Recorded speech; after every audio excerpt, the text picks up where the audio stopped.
पंचासीन पूर्व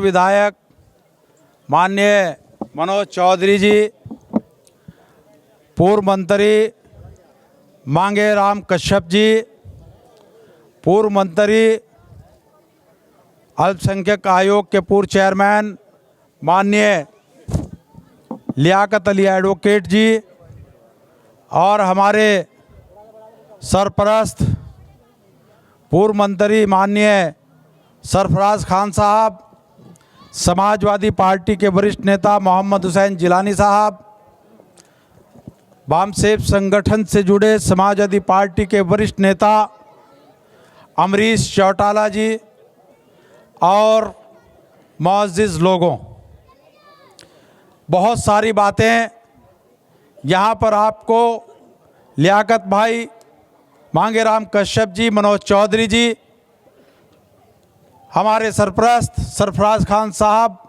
और तमाम लोगों ने बताई होंगी। और जो रही सही बातें हैं वो आपके सामने जो और लोग आ रहे हैं वो रखेंगे। मैं तो आप लोगों से सिर्फ इतना कहूँगा कि उत्तर प्रदेश सरकार ने संवैधानिक तरीके से आरक्षण प्रक्रिया के तहत सहारनपुर मेयर की सीट पिछड़ी जाति में रिजर्व की थी। जो लोग बहुजन समाज पार्टी के टिकट पर आपके बीच चुनावी मैदान में हैं, वो आपको बरगलाने का काम कर रहे हैं। सबसे पहले तो यही कि पिछड़ों के लिए सीट थी, लेकिन इन लोगों ने पिछड़ों के हक पर डाका डालकर लॉ जिहाद के तहत धर्म परिवर्तन करके हिंदू जाट महिला गरिमा सिंह को लाए। उसका हमने स्वागत किया, लेकिन चंद दिनों की सत्ता की खातिर फिर से उसको उसी दलदल में धकेलकर आपके हक अधिकारों पर डाका डाला और यहां पर मेयर का प्रत्याशी के रूप में उसको उतार दिया। हमें इन तमाम चीजों को गौर से सुनना है, देखना है। और आज वही लोग कह रहे हैं कि दलित मुस्लिम गठजोड़ चलेगा। हम भी दलित मुस्लिम गठजोड़ के खिलाफ नहीं हैं, लेकिन उन्हें याद आना चाहिए, आप लोगों को भी याद रहना चाहिए कि ये वही लोग हैं कि जो कहा करते थे कि नीला झंडा हाथी निशान, बर्बादी की यह निशान। यही टीवी चैनल और हमारे चैनलों पर कहा करते थे कि बहुजन समाज पार्टी कोई पार्टी नहीं, ये चोरों गुंडों का गिरोह है। आज निजी सत्ता की खातिर आज फिर उसी जगह पर पहुंच गए हैं, तो ये मदारी ये आपके किसी काम के नहीं है। पिछले 45 सालों का इतिहास इन लोगों का उठा करके देखिए। एडवोकेट इंतखाब आजाद चुनौती देता है, अगर ये साबित कर दे कि इन्होंने कहीं जिले के अंदर एक प्राइमरी पाठशाला भी इस आवाम की खातिर बनाई हो, तो मैं सहारनपुर छोड़ने के लिए तैयार हूं।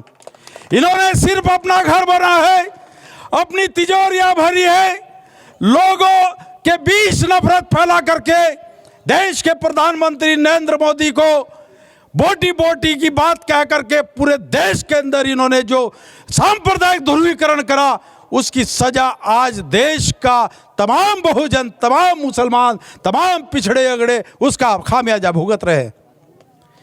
आज भी ये लोग लगातार इस तरह की हरकतें कर रहे हैं कि किसी तरीके से चुनाव सांप्रदायिक हो जाए और कह रहे कि हम जीत रहे हैं, हम नंबर 1 पर है। मैंने अभी लिख करके आया हूं, मेरे सोशल मीडिया प्लेटफॉर्म पर देख लेना, मेरे चैनल पर देख लेना। मैंने कहा कि भारतीय जनता पार्टी और समाजवादी पार्टी के बीच कांटे की टक्कर है। अगर आप लोगों ने कल से काम ले लिया, दुनिया की कोई ताकत ऐसी नहीं जो समाजवादी पार्टी के मेयर को बनने से रोक दे। ये लोग आपको गुमराह कर रहे हैं, ये कहते हैं कि हम विकास करेंगे, हम मजबूत हैं। अरे थोड़े से आंकड़ों पर नजर डालो, सहारनपुर के अंदर 3 विधायक माननीय आशू मलिक, माननीय उमर अली खान, माननीय शाहनवाज खान आज की तारीख में आपके पास मौजूद हैं। उनके पास एक भी विधायक नहीं है। अगर उत्तर प्रदेश की बात करें तो उत्तर प्रदेश के अंदर 111 विधायक समाजवादी पार्टी के पास है और बहुजन समाज पार्टी के पास मात्र एक विधायक है।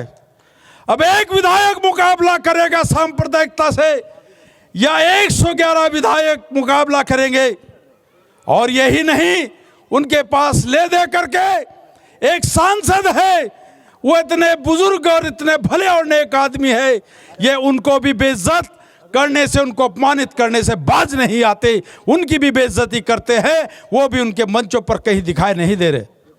तो मैं एडवोकेट इंतखाब आज़ाद आप लोगों से ज़्यादा ना कहते हुए सिर्फ इतना कहूँगा कि सांप्रदायिक शक्तियों से अगर देश के अंदर कोई लड़ रहा है तो अखिलेश यादव है, यहाँ पर आशू मलिक है, समाजवादी पार्टी की पूरी टीम है। बहुजन समाज पार्टी का इतिहास उठा करके देखो, अनुच्छेद 370 का जब मामला था तो बहुजन समाज पार्टी भारतीय जनता पार्टी के साथ कदम ताल कर रही थी। जब ट्रिपल तलाक का मामला था तो बहुजन समाज पार्टी भारतीय जनता पार्टी के पाले में खड़ी थी। जब सीए एनआरसी का मुद्दा आया तब भी बहुजन समाज पार्टी उनके साथ खड़ी थी। और उसको भी छोड़ दीजिए, आपको बहन मायावती की बहुत सारी वीडियो सोशल मीडिया पर, टीवी चैनल्स पर मिल जाएंगी, जहां उन्होंने हर चुनाव के बाद एक बात कही कि मुसलमान गद्दार है, मुसलमानों ने मुझे वोट नहीं दिया। यानी आप वोट भी दोगे और गद्दारी का कलंक भी लगाओगे। तो इसलिए मैं आप लोगों से आह्वान करता हूं कि इन मदारी लोगों के चक्कर में ना पड़े। ये कभी कांग्रेस में, कभी समाजवादी पार्टी में, कभी बहुजन समाज पार्टी में, इनके लिए एक पार्टी बची है भारतीय जनता पार्टी, उसके साथ भी इनका गठबंधन है। मैं उनका जो नामांकन पत्र दाखिल हुआ वो नामांकन पत्र उनका अवैध है। भारतीय जनता पार्टी के लोगों ने मीटिंग करी और मीटिंग करने के बाद ये तय पाया कि ये पर्चा महाराष्ट्र सरकार की हाईकोर्ट की एक रूलिंग है, उसके अकॉर्डिंग इनका पर्चा, इनका नामांकन रद्द होना है। लेकिन जो आरएसएस का थिंक टैंक है उसने ये कहा कि अगर इसका पर्चा निरस्त हो गया तो ये सारा टोटल वोट समाजवादी पार्टी के नूर हसन के पास चला जाएगा और इसका पर्चा जिंदा रखना जरूरी है।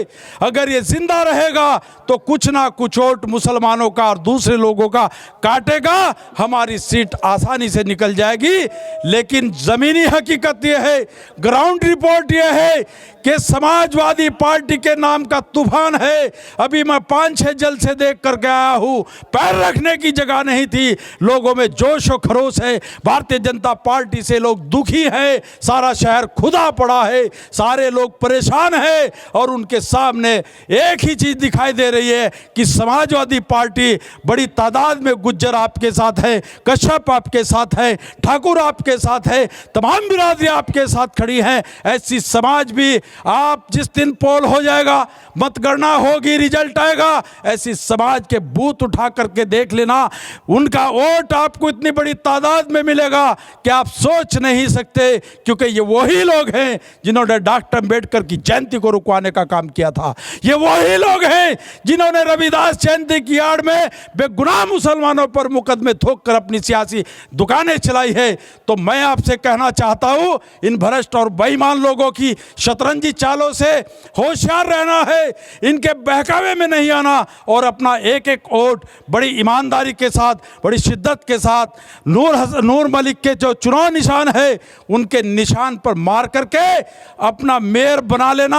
भारतीय जनता पार्टी की हालत बड़ी खस्ता है, इसीलिए वो दंगा और धर्म का सहारा लेकर के आपके बीच नफरत फैलाना चाहती है ताकि उधर उनका वोट पक्का हो जाए। और ये जो मदारी आपके बीच में है, ये जो बंदरिया उछल कूद करते हैं, कभी इधर कभी उधर, कभी यहाँ कभी वहाँ, ये लोग आपके साथ धोखा कर रहे हैं। मंचों पर एक बात बड़ी साफगोई के साथ आंखों में आंखें डालकर झूठ बोलते हैं कि जुमे के दिन जो सहारनपुर में पिछले साल हंगामा हुआ था उसमें जो दोषी थे मुसलमान उनको हमने छुटाया, सरासर झूठ है। मैं शपथ पत्र दे करके कह सकता हूं, ये लोग यहां पर बैठे हैं, चौधरी अब्दुल वाहिद साहब है, लियाकत साहब है, सरफराज खान साहब है, ठाकुर वीरेंद्र सिंह यहां पर नहीं है, ये मुजाहिर राणा साहब है, मसूद अख्तर साहब है, ये सारे वो लोग हैं जिलानी साहब जिन्होंने वहां जाकर जद्दोजहद करी और बहुत सारे लोगों को छुड़वाया। और जब वो आपके सामने कहे कि मैंने छुड़वाया था, उस बेईमान से पूछना कि मुदस्सिर आज भी नरक की जिंदगी जेल के अंदर उसी केस में जी रहा है, खुजली में तमाम पका पड़ा है, बदन से उसके मुआद बह रहा है, लेकिन आज भी वो सलाखों के अंदर है। लेकिन आप लोगों के सामने आता है, झूठ बोलता है, आपको कहता है मैंने इसे छुड़वाया, मैंने उसे छुड़वाया, आपको धमकी देता था कि अगर फला को वोट दिया तो तुम्हारी मोटरसाइकिल कौन छुड़वाएगा। गिरावट की इंतहा देखिए कि उसी भाई साहब के बड़बोलेपन को घंटा घर पर ट्रैफिक पुलिस ने 1000 रुपए का चालान काटकर उसका वहां भी मुंह बंद कर दिया। और अब 4 मई को आप अपने वोट की ताकत पर उस पर पक्की मोहर लगा देना ताकि आइंदा आपको गुमराह करने के लिए वो ना आ सके। हमारे बीच में भी चौधरी अब्दुल वाहिद साहब आए हैं, सरार प्रमुख साहब आए हैं, ये सब लोग अपनी बात रखेंगे। खुदा हाफिज। बहुत बहुत शुक्रिया वरिष्ठ पत्रकार